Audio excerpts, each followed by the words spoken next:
तो hello friends, कैसे हैं आप लोग। तो जैसा कि आपको पता है कि हम लोग वेब डेवलपमेंट सीख रहे थे और एचटीएमएल का क्लास हमारा चल रहा था। और अभी तक 5 लेक्चर्स को मैंने अपलोड किया था, 5 चैप्टर्स को मैंने अपलोड किया है। आज हमारा छठा चैप्टर डिस्कस होने वाला है, जिसमें हम इमेजेस के बारे में जानेंगे।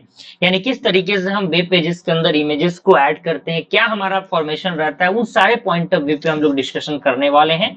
तो वीडियो को लाइक करके चैनल को सब्सक्राइब कर देना है, ताकि जो भी वीडियो है उसका नोटिफिकेशन आपको मिलता रहे। और वीडियो को कंप्लीट देखना है, ठीक है। तो यहाँ पे 4 चीजें आपके सामने इंटरफेस पे नजर आ रही हैं। सबसे पहला आपका जो चीज है वो आपका है इमेज टैग। यानी इमेज टैग क्या होता है उसको हम समझेंगे, और प्रॉपर एक्सप्लेनेशन के साथ, प्रॉपर एग्जांपल के साथ सारी चीजें आपको मैं डिफाइन करूंगा, ठीक है। इमेज का फॉर्मेट कैसे होता है, अल्ट एट्रीब्यूट क्या होता है, फिगर एंड फिग कैप्शन क्या होता है, ठीक है। तो आइए इसको देखते हैं। तो सबसे पहले इस इमेजेस के अकॉर्डिंग चीजों को समझिएगा। यहाँ पे होता क्या है, एक पहला पॉइंट आपके सामने मेंशन किया गया है। कह रहा है कि images take web pages more attractive and help in better understanding of content. यानी इमेज जो है वो वेब पेजेस को काफी ज्यादा अट्रैक्टिव बनाता है, और साथ ही साथ ये मदद करता है अंडरस्टैंड करने के लिए कंटेंट को। मान लीजिए किसी भी वेब पेज के अंदर अगर इमेज रहेगा तो चीजें हमारे लिए बेहतर रहेंगी। हम भी किसी वेबसाइट पे जाते हैं, अगर इमेज वाला फॉर्मेशन रहता है तभी तो हम उस वेबसाइट पे रह पाते हैं ना, कुछ अपना समय स्पेंड कर पाते हैं उस पर। अगर मान लीजिए उस पर कोई इमेज नहीं रहेगा, कोई अच्छा तरीका से वो स्ट्रक्चर नहीं रहेगा, तो हम क्यों रहेंगे उस वेबसाइट पे। तो बेसिकली इमेज अट्रैक्टिव बनाता है वेबसाइट को, ठीक है। अब पहला आपका इमेज टैग क्या होता है। तो इसके अंदर कह रहा है कि the image tag is used to embed an image in HTML. यानी एचटीएमएल के अंदर इमेज को इम्बिंड करने के लिए इमेज टैग का यूज किया जाता है, यानी आईएमजी टैग का यूज किया जाता है, ठीक है। And it is an empty tag, ये एक इम्पिटी टैग होता है। अभी इसके अंदर कैसे हम लोग इंसर्ट करेंगे इमेजेस को, वो सारी चीजें मैं आपको बताऊंगा।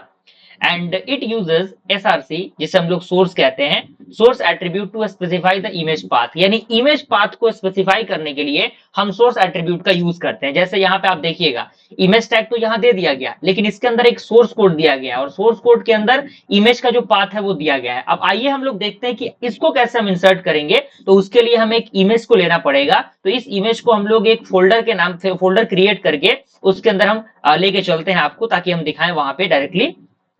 तो दोस्तों, हमने एक फोल्डर बना लिया है, और एक फोल्डर बनाने के बाद मैं वीएस कोड में इस चीज को ओपन कर रहा हूं।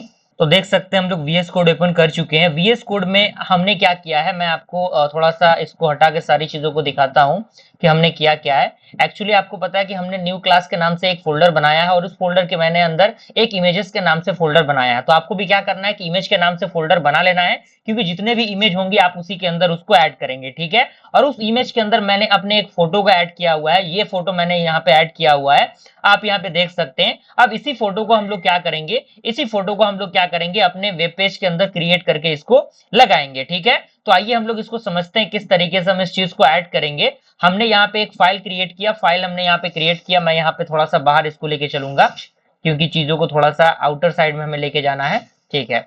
हमें यहाँ किसके नाम से, मान लीजिए हम इमेज के नाम से ही बना लेते हैं फाइल, ठीक है। Image dot S T M के नाम से हमने एक फाइल क्रिएट किया। इमेज एब्रिविएशन इंटर क्लिक करेंगे, आपके सामने पूरा बॉयलर प्लेट इसका आ जाएगा। टाइटल हमें दे देना है इसका, इमेज टैग मैं मान लीजिए कि मैं दे देता हूं, ठीक है। इमेज टैग मैंने दे दिया। अब देखिए इसके अंदर करना क्या है। इसका टैग आपको पता है कि आईएमजी होता है। आईएमजी क्लिक करके आप जैसे ही क्लिक करेंगे, इंटर प्रेस करेंगे, तो आपको सोर्स के नाम से चीजें ब्लैंक करने लगेंगी। अब आपको करना क्या है, जैसे ही आप इस फोल्डर का नाम लिखेंगे, ये जो इमेज वाला फोल्डर है ना, जैसे ही आप इसका नाम लिखेंगे तो आपके सामने इमेजेस के नाम से स्लैश देखिए एक ऑप्शन मिलेगा, उस पर आप क्लिक करेंगे। तो जितने भी इस फोल्डर के अंदर इमेज रहेंगे ना, वो सारे इमेज आपको ऑटोमेटिकली सजेस्टेड करने लगेगा। तो जो भी इमेज आपको ऐड करना है आप वहां पे ऐड कर सकते हैं। यहाँ पे हमने इस इमेज को ऐड कर दिया, आप यहाँ पे देखिए हमने किया यहाँ पे। अब यहाँ पे करना क्या है, यहाँ पे अल्ट में माई फोटो का हमें नाम दे देना है। तो मैं यहाँ पे क्या करता हूँ, माई फोटो का नाम यहाँ पे मैं यहाँ पे दे देता हूँ अल्ट के अंदर, ठीक है। यहाँ पे माई फोटो हमने यहाँ पे दे दिया, ठीक है। कंट्रोल एस से सेव करेंगे, राइट क्लिक करेंगे, ओपन विथ लाइव सर्वर करेंगे, तो आपके सामने एक इंटरफेस नजर आएगा। मैं आपको दिखाने की पूरी कोशिश कर रहा हूं, 1 मिनट रुकिएगा।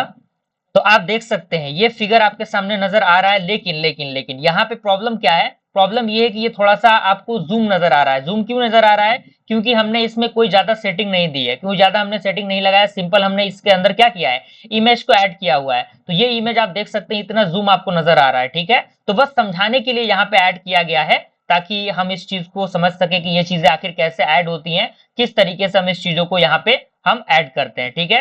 तो ये चीजें हैं जिस तरीके से हम यहाँ पे इमेजेस को ऐड करते हैं। अब इसको हम मिनिमाइज कर रहे हैं और आगे बढ़ेंगे हम लोग अगले पॉइंट की तरफ। अब अगला हमारा पॉइंट क्या है, ये तो हमारा हो गया क्लियर। अब हमारा आता है इमेज के फॉर्मेट। अब इमेज अलग अलग फॉर्मेट के हो सकते हैं, यानी different formats are used for images on the web page. यानी वेब पेज के अंदर जो भी हमारे वेब होते हैं उनके अंदर अलग अलग इमेज का जो फॉर्मेट होता है वो यूज किया जाता है, ठीक है। And choose the right format to optimize the quality and performance. यानी जो भी आपका क्वालिटी और परफॉर्मेंस होते हैं उनको ऑप्टिमाइज करने के लिए हम एक बेहतर तरीके को, बेहतरीन फॉर्मेट को यूज करते हैं, ठीक है। अब यहाँ पे टेबल के अंदर आपको अलग अलग फॉर्मेट और इसके फुल फॉर्म दिए गए हैं। जैसे जेपीईजी और जेपीजी की मैं बात करूं तो जेपीईजी का फुल फॉर्म होता है ज्वाइंट फोटोग्राफी और एक्सपर्ट ग्रुप, ठीक है। ये पूरा इसका फुल फॉर्म है। और ये बेहतर होता है किस चीज के लिए, जो भी आपके फोटोज होते हैं जेपीजी फॉर्मेट में होता है, रियलिस्टिक इमेज आपके इसके फॉर्मेट में होते हैं, और इसका जो कंप्रेशन होता है काफी हाई होता है और इसका साइज भी जो होता है वो काफी स्लो होता है, ठीक है। दूसरा हमारा आता है पीएनजी फॉर्म। पीएनजी आपका एक पोर्टेबल नेटवर्क ग्राफिक होता है जो लोगोस में यूज होते हैं, आइकन्स के लिए यूज होते हैं, इमेजेस विद टेक्स्ट के लिए यूज होते हैं, ठीक है। और इसका ये होता है कि लॉसलेस क्वालिटी, यानी इसका जो क्वालिटी है वो लॉस नहीं होता, ठीक है। और ये ट्रांसपेरेंसी को क्या करता है, सपोर्ट करता है।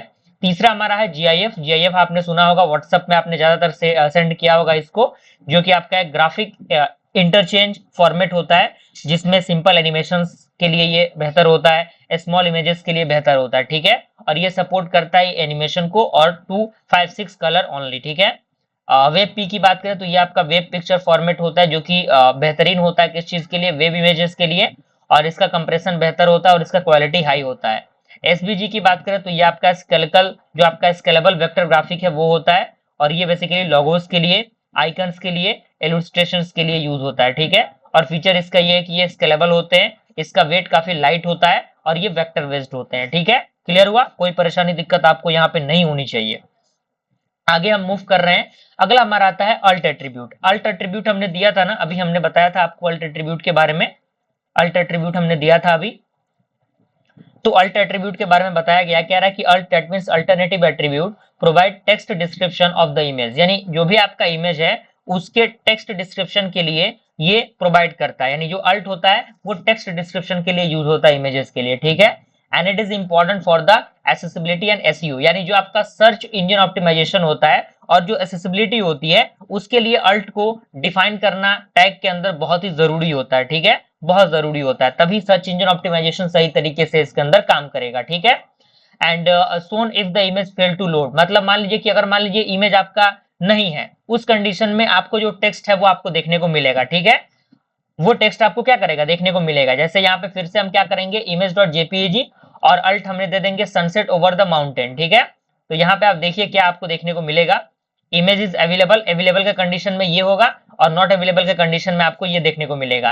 तो चूंकि हमने अवेलेबल का कंडीशन तो देखा ही है, अभी हमारा अवेलेबल का कंडीशन यहाँ पे दिया हुआ है। अगर मैं एक और आईएमजी टैग क्रिएट करूं, यहाँ पे आईएमजी क्रिएट किया हमने, यहाँ पे क्या किया,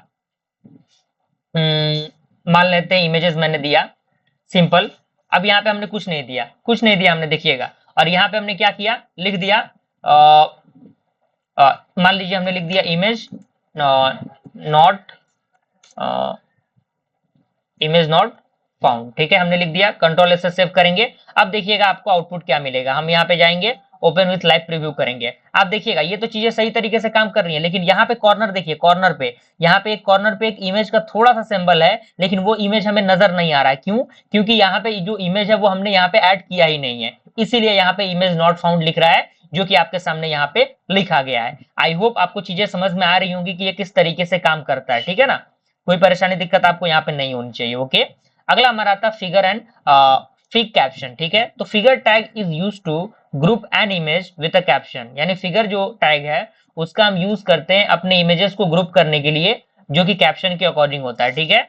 और फिग कैप्शन जो है वो प्रोवाइड करता है कैप्शन को फॉर द इमेजेस, एंड ये यूजफुल होता है बेहतरीन स्ट्रक्चर एंड सिमेंटिक्स के लिए। जैसे यहाँ पे देखिए आपके सामने कोड दिया गया है, फिगर इसका दिया गया है, फिगर को क्लोज किया गया है और इसके अंदर इमेजेस यहाँ पे ऐड किए गए हैं। तो आइए हम लोग इसको समझते हैं और इसको देखते हैं किस तरीके से ये चीजें होती हैं।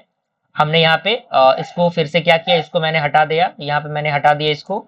हम क्या करेंगे, फिगर देंगे, यहाँ पे देखिए फिगर आ गया, फिगर देके यहाँ पे क्लिक करना है, इमेज देंगे, सोर्स आ जाएगा, फिर यहाँ पे इमेज देंगे, और उसके बाद आपका जो इमेज है यहाँ पे ऐड हो जाएगा। ठीक है, कोई भी इमेज आप ले सकते हैं, ऐसा नहीं कि यही इमेज लेना है, आप कोई भी इमेज ले सकते हैं, वो आपके ऊपर डिपेंड करता है।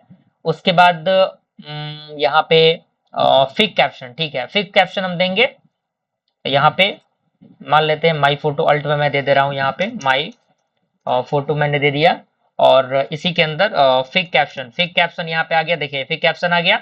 और फिक कैप्शन में क्या लिखना है यहाँ पे, मान लीजिए कि लिखना है माई, मैं अपना नाम लिख देता हूँ इमेज, ठीक है, इमेज या फोटो हम लिख देते हैं, ठीक है, फोटो सही रहेगा।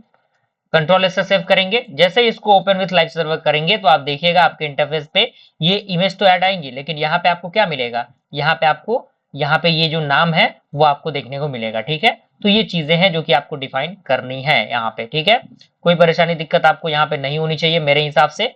ठीक है, आगे बढ़ते हैं हम लोग, और बारी बारी से सारी चीजों को आप लोग इंप्लीमेंट करते चलिएगा, मैं एक एक लाइन आपको समझा रहा हूँ। ठीक है, ओके चलिए, और ये आपका है, और कुछ इंपॉर्टेंट क्विक रिवीजन देख लीजिए, जिसमें आपका पहला है कि ये जो आपका इमेज टैग है IMG टैग, वो इमेज को ऐड करने के लिए यूज होता है, और इसके अंदर हम SRC को यूज करते हैं इमेज के पाथ को जो होता है स्पेसिफाई करने के लिए।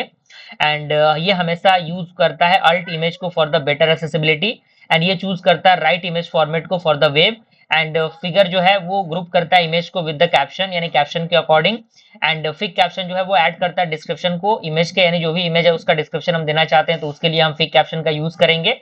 और बेहतर इमेज जो है वो इंप्रूव करता है लुक एंड यूजेबिलिटी को वेबसाइट के, यानी वेबसाइट कैसा दिखेगा, उसकी यूजेबिलिटी कैसी होगी, वो उस पर डिपेंड करता है। ठीक है, तो इस तरीके से हमने इमेजेस के बारे में सारे फंडामेंटल्स क्लियर कर लिए हैं, अच्छी तरीके से इनको देखिएगा और थोड़ा सा प्रैक्टिस कर लेंगे तो चीजें आपके लिए बेहतर हो जाएंगी। वीडियो पसंद आया लाइक जरूर करेंगे, मिलते हैं दोस्तों अगले वीडियो में, तब तक के लिए थैंक यू।